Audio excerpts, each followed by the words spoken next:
ನಮಸ್ಕಾರ. ಸತ್ಯಶೋಧಕ ನ್ಯೂಸ್ಗೆ ಸ್ವಾಗತ. ಅದ್ದೂರಿಯಾಗಿ ಜರುಗಿದ ರಬಕವಿ ಶ್ರೀ ಬನಶಂಕರಿ ದೇವಿ ಮಹೋತ್ಸವ.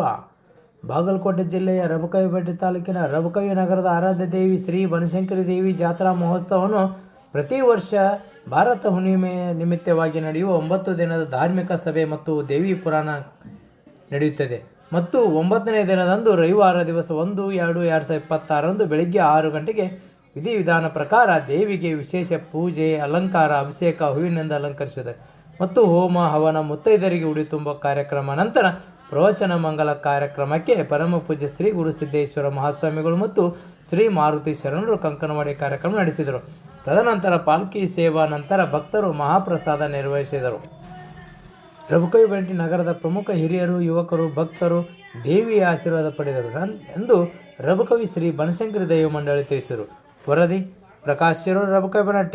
ನಿರಂತರ ಸುದ್ದಿಗಾಗಿ ನೋಡ್ತಾ ಇರಿ ಸತ್ಯಶೋಧಕ ನ್ಯೂಸ್.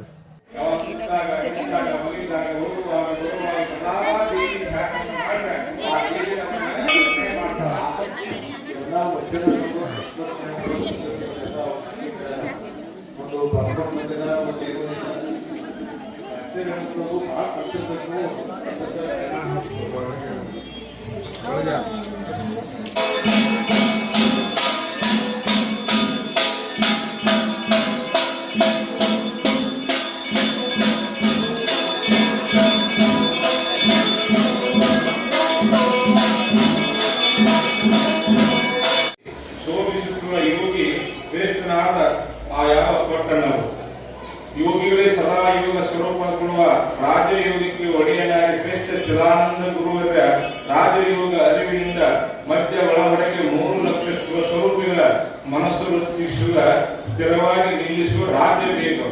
ಈ ಯಾವ ಗ್ರಂಥವನ್ನಾಗಿರ್ತಕ್ಕಂಥ ಪರಮಪರತರ ಪರಮಮಂಗಳದ ಪೀಠಿಕೆಗೆ ಹೇಳ್ಕೊಂಡು ಈ ಗ್ರಂಥವನ್ನ ಈಗ ಪೀಠಿಕೆ ಅಧ್ಯಾಯ ಪ್ರಾರಂಭ ಮಾಡೇ ಗ್ರಂಥವನ್ನ ಪಾರಾಯಣ ಮಾಡಬೇಕಂತ ನೇಮಿರ್ತಾರೆ.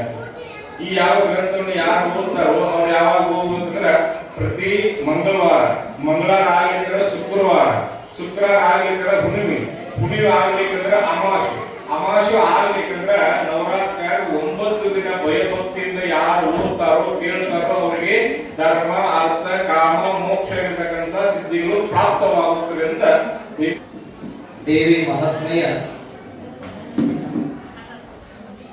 ಸಾರಸ್ವತ ವಿಚಾರವನ್ನ ನಿನ್ನೆ ತಮಗೆಲ್ಲ ಮನಂಬುಗುವಂತೆ ನಮ್ಮ ಮಾರುತಿ ಶರಣರು ಹೇಳಿದ್ದಾರೆ. ಪ್ರತಿ ಜೀವದ ಆತ್ಯಂತಿಕ ಕರ್ತವ್ಯ ಯಾವುದು ಅಂದ್ರೆ ತಾನಾರೆಂದು ತಿಳಿಯುವುದು, ತನ್ನ ನಿಜವು ತಿಳಿಯುವುದು, ಮುಕ್ತಿಯನ್ನು ಪಡೆಯುವುದು ಎನ್ನುವುದನ್ನು ಮಹಾತ್ಮರು ಹೇಳ್ತಾ ಬಂದ್ದಾರೆ. ಹುಟ್ಟಿದ ಪ್ರತಿ ಜೀವ ಪ್ರಕೃತಿದತ್ತವಾಗಿ ಬೆಳೆದುಕೊಂಡು ಬಂದು ಪರಮ ಪುರುಷನನ್ನ ಕಾಣುವ ಹಂಬಲದಿಂದ ಸದ್ಗುರುಗಳ ಮಾರ್ಗದರ್ಶನವನ್ನು ಪಡೆದು ಆ ದಿಸೆಯಲ್ಲಿ ಸಾಧನೆ ಮಾಡಿ ಮುಕ್ತರಾಗುವಂತ ಹಾದಿಯೇ ಜೀವನ್ಮುಕ್ತಿಯ ರಹಸ್ಯ. ಆ ವಿಚಾರವನ್ನ ನಿನ್ನೆ ದಿವಸ ತಾವೆಲ್ಲ ಕೇಳಿದ್ದೀರಿ ಎನ್ನುವಂತ ಜೀವನ್ಮುಕ್ತಿಯ ವಿಷಯ ಅಂತ ಬಂದಾಗ ಜೀವ ಇದ್ದಾಗಲೇ ಮುಕ್ತಿಯನ್ನು ಪಡೆಯುವುದು, ಜೀವ ಹೋದ ಮೇಲೆ ಮುಕ್ತಿಯನ್ನು ಪಡೆಯುವುದು ಅಂತ 2 ರೀತಿ ವಿಚಾರಗಳನ್ನು ನೋಡ್ತೀವಿ. ಸದೇಹ ವಿದೇಹ ಅನ್ನುವಂತ ವಿಷಯವನ್ನು ಇಟ್ಟುಕೊಂಡು ಹೇಳ್ತಾ ಬರ್ತಾರೆ. ಆದ್ರೆ ಇಲ್ಲಿ ಶರಣರು ಹೆಚ್ಚು ಒತ್ತು ಕೊಟ್ಟು ಹೇಳುವಂತಹದ್ದು ಅಂದರೆ ಅದು ಜೀವನ್ಮುಕ್ತಿ. ಜೀವ ಇದ್ದಾಗಲೇ ಮುಕ್ತಿಯನ್ನು ಪಡೆಯಬೇಕು. ಸತ್ತ ಮೇಲೆ ಮುಕ್ತಿ ಪಡೆಯುವುದಲ್ಲ, ಇದ್ದಾಗಲೇ ಮುಕ್ತಿಯನ್ನು ಪಡೆಯಬೇಕು.